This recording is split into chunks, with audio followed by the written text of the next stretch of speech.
تبارك الذي بيده الملك وهو على كل شيء قدير الذي خلق الموت والحياة ليبلوكم أيكم أحسن عملا وهو العزيز الغفور.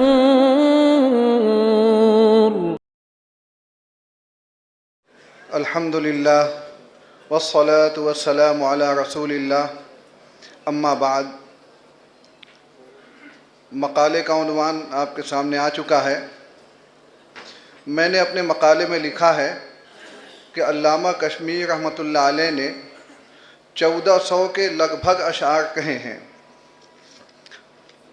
میں نے اس مقالے میں یہ بھی بتایا ہے کہ باوجود مہارت و قدرت کلام کے علامہ کشمیری کے فارسی اشعار کی تعداد اتنی کم کیوں ہے؟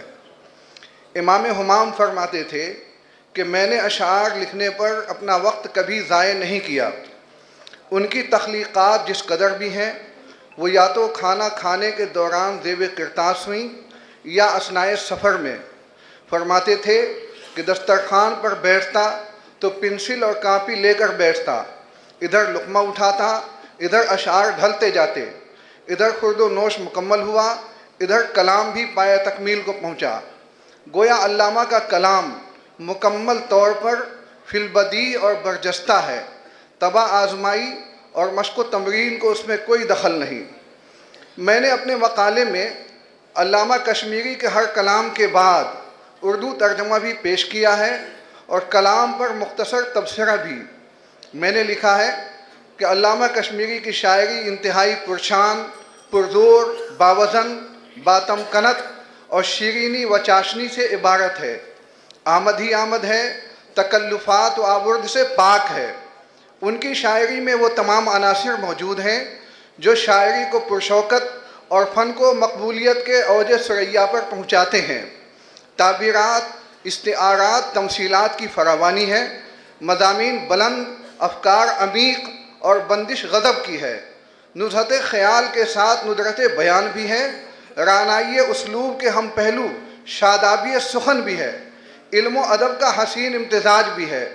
سلاست اتنی ہے کہ پڑھنے والا گویا پانی کی سطح پر بیٹھا ہے اور اس کے بہاؤ کے ساتھ گنگناتا ہوا چلا جا رہا ہے۔ نامور مصنف واہل قلم مولانا سعید احمد اکبر آبادی نے کلام کے آہنگ اور آب و تاب کو دیکھ کر کہا تھا کہ علامہ کشمیری کی شاعری خاقانی کی ہم پایا ہے۔